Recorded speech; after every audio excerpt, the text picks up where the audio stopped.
Hello বন্ধুরা, আমার YouTube চ্যানেলে তোমাদের সবাইকে স্বাগত। আজকে আমি ধনেপাতা সংরক্ষণের সহজ পদ্ধতি দেখাবো, যাতে স্বাদ বর্ণ বজায় রেখে আমরা সারা বছর ধনেপাতা ব্যবহার করতে পারি।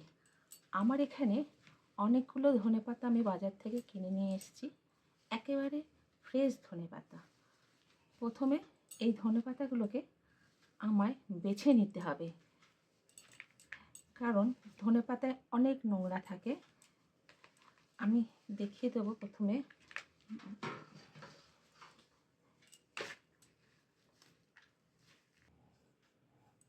প্রথমে এই ধনেপাতাগুলোর এই গোড়াটাকে বাদ দিয়ে দিতে হবে। তারপরে যদি হলুদ পাতা থাকে বা পচা শুকনো পাতা থাকে, সেগুলোকে বাদ দিয়ে দিতে হবে। এইভাবে সমস্ত ধনেপাতাই বেছে নিতে হবে। এখন বাজারে ধনেপাতার দাম খুব কমে গেছে। এখনই ধনেপাতা সংরক্ষণের উপযুক্ত সময়। যারা ধনেপাতার ফ্লেভার খুব ভালোবাসো, তারা সারা বছর ধনেপাতা ব্যবহার করতে চাইলে ধনেপাতাকে সংরক্ষণ করে রাখতেই হবে। ভিডিওটা স্কিপ না করে দেখতে থাকবে, স্কিপ করলে স্টেপ মিস করে যাবে। আবার ধনেপাতার যদি এই মোটা মোটা ডালগুলো থাকে না, এগুলো বাদ দিয়ে দেবে। এগুলো শুধু পাতাগুলো নিয়ে নেবে, কারণ এগুলোর টেস্টটা ভালো হবে না। এগুলো বাদ দিয়ে দেবে। আমার ধনেপাতাগুলো সব বাছা হয়ে গেছে, খুব সুন্দর করে বেছে নিয়েছি। এই যে এগুলো সব ফেলা গেছে সব। এবারে আমি ধনেপাতাগুলোকে খুব সুন্দর করে ধুয়ে নেব। চলো ধুতে যাই এখন। আমি ধনেপাতাগুলো ধোয়ার জন্য নিয়ে চলে এসেছি, সুন্দর করে বেছে নিয়েছি। আমি একসাথে ধোবো না, আমি একটু হাফ হাফ করে নিয়ে ধোবো।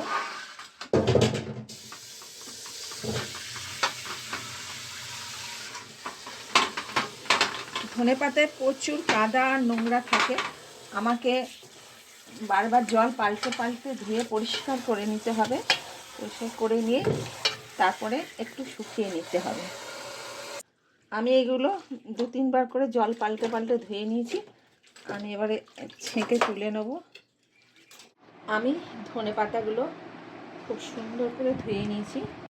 ধুয়ে কিছুটা জলও ঝরিয়ে নিয়েছি, কিন্তু তাও একটু ভিজে ভিজে ভাব আছে।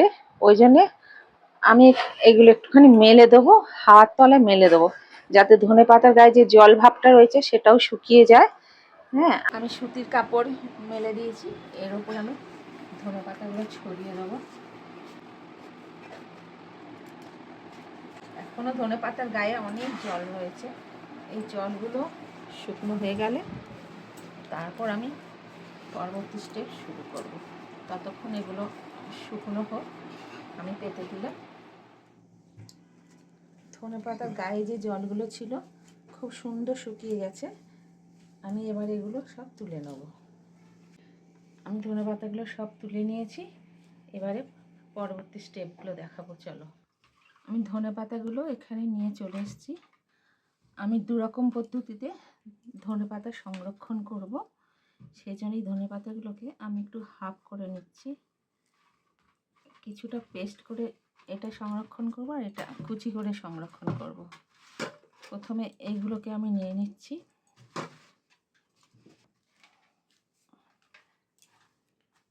এই এই এই পাতাগুলোকে খুব মিহি করে কুচি করতে হবে। আমি একটু দেখিয়ে দেবো কিভাবে কুচি করছি আমি।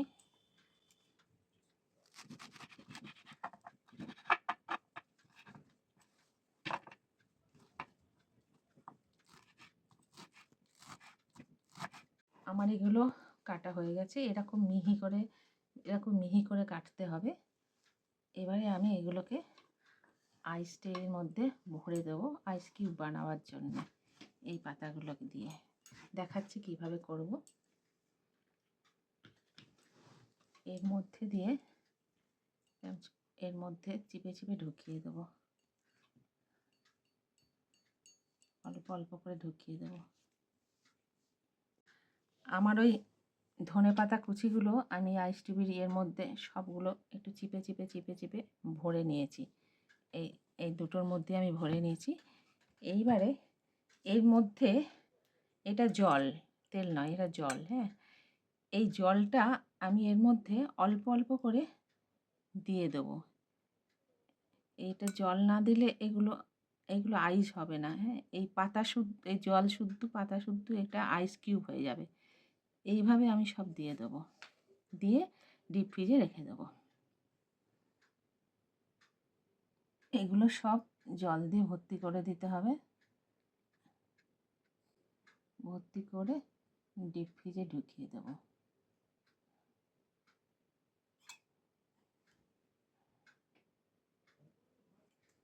আমার সবগুলো ভর্তি করা হয়ে গেছে। আমি এবারে ডিপ ফ্রিজে গেলাম।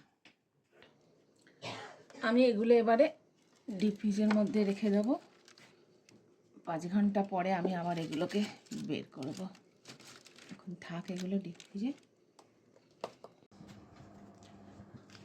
আমি এখন দ্বিতীয় পদ্ধতিতে ধনেপাতা সংরক্ষণ দেখাবো। প্রথম পদ্ধতিতে ওটা ডিপ ফ্রিজে রেখে দিয়ে চলে এসেছি। এবার দ্বিতীয় পদ্ধতি দেখাবো, এটা কিভাবে কাটছি দেখাবো।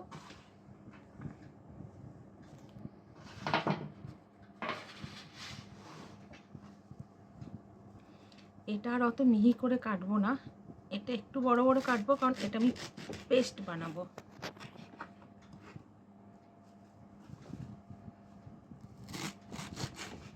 ধনেপাতাগুলো কাটা হয়ে গেছে। এটা আগের থেকে একটু বড় বড় করে কেটেছি। এবার এগুলো আমি মিক্সিতে পেস্ট করতে নিয়ে যাব। আমি এগুলো নিয়ে চলে এসেছি। এবার আমি এগুলো মিক্সি জারে ঢুকিয়ে দেবো। ধনেপাতাগুলো এর মধ্যে দিয়ে দিয়েছি। আমি এবারে এর মধ্যে একটু আইস কিউব দেবো। কটাই দেবো। আইস কিউব দেওয়ার কারণ হচ্ছে, আইস কিউব দিলে ধনেপাতাটা কালো হবে না। পেস্ট করার সময় অনেক সময় কালো হয়ে যায়, এটা দিলে কালো হবে না। আমি এবারে পেস্ট করব। পেস্ট করা হয়ে গেছে। এবারে আমি এটা বের করে নেব। এটা বরফ দেওয়ার জন্য না একটু মিক্সিটা বেশিক্ষণ চালাতে হয়েছে, তারপরে এটা হয়েছে।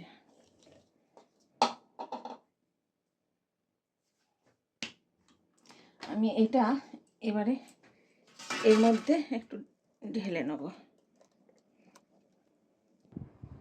আমি এটা ধনেপাতাটা পেস্ট করে নিয়ে চলে এসেছি। এবারে আমাকে যা করতে হবে, এর মধ্যে আমি অল্প একটু ভিনিগার দেবো। ভিনিগার দিলে ধনেপাতার রঙটাও খুব সুন্দর থাকবে, একটু প্রিজারভেটিভও হবে। এই যে এটা হচ্ছে ভিনিগারটা, এটা আমি দেবো এর মধ্যে।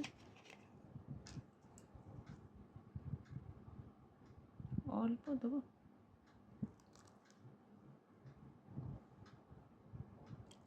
2 চামচ দিয়ে দেবো।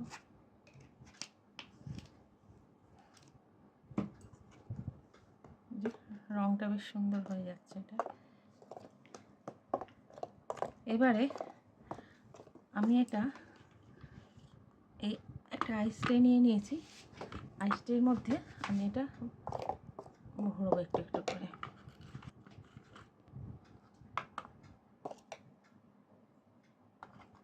আমি এগুলোকে আস্তে আস্তে সবগুলোই ভরে নিয়েছি। সবগুলোই আমি একটু ভরে নিয়েছি। তারপরে আমি এটা ডিপ ফ্রিজে রাখতে যাব। আমি এটা এবারে ডিপ ফ্রিজের মধ্যে ঢুকিয়ে দেবো। আমি আবার 4-5 ঘন্টা পরে আসবো। 4-5 ঘন্টার মধ্যে এটা আইস হয়ে যাবে। আমি 7-8 ঘন্টা পরে আমি এই ট্রেটা নিয়ে চলে এসেছি। এটা আইস হয়ে গেছে। আমি এবার এগুলো এখান থেকে বের করে নেব।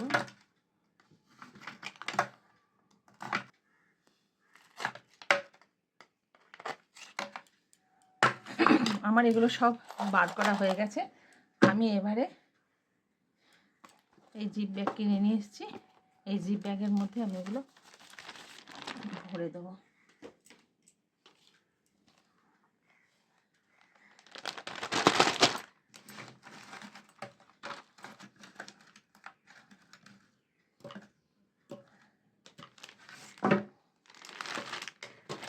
আমি জি ব্যাগের মধ্যে ভরে নিয়েছি।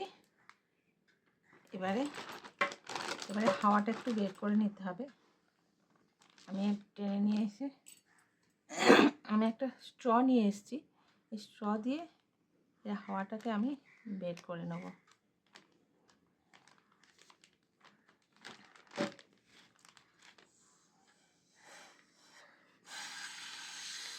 আমি হাওয়াটা বের করে নিয়েছি। তারপরে এই জিপটা আটকে দেবো। আটকে দিয়ে আমি এটা আবার ডিপ ফ্রিজের মধ্যে রেখে দিতে গেলাম। আমি দ্বিতীয় পদ্ধতিতে যেটা সংরক্ষণ করেছিলাম সেটাও ডিপ ফ্রিজ থেকে নিয়ে চলে এসেছি। এবারে এগুলোকে আমি আনমোল্ড করব। এগুলো খুব সহজ। তলার দিকে একটু চাপ দিলে এগুলো বেরিয়ে যাবে। এরকম করে আমি সমস্তটাই বের করে নেব।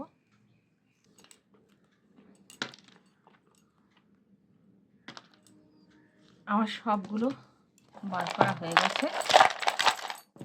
এগুলো আমি এবারে এই জিপ ব্লকের মধ্যে ভরে নেব।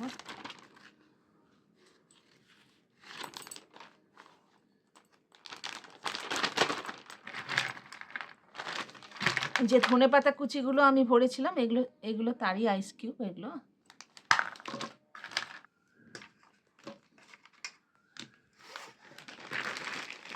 এগুলো সব ভরা হয়ে গেছে। এগুলো খুব সুন্দর হয়েছে, খুব সুন্দর সলিড হয়ে গেছে একেবারে। এবারে এগুলো হাওয়াটা বের করে দিতে হবে। আমি জিপটা টেনে নিয়ে এসে স্ট্র দিয়ে একটু হাওয়াটা বের করে দেবো। একটু হাওয়াটা বের করে দিয়ে, ভেতরে হাওয়া থাকা চলবে না। হাওয়া থাকলে একটা সময় একটা গায়ে গায়ে লেগে যাবে।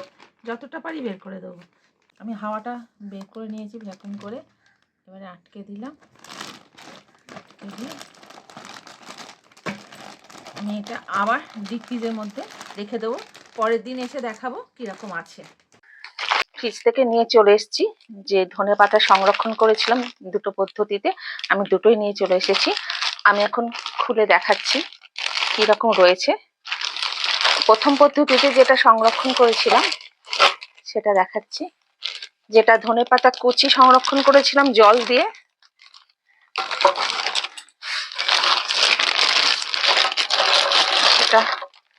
সেটা দেখো কি সুন্দর রয়েছে, কি সুন্দর এগুলো সব রয়েছে। এগুলো সব সেপারেট রয়েছে, কোনোটাই কারো গায়ে লেগে যায়নি। খুব সুন্দর রয়েছে এগুলো।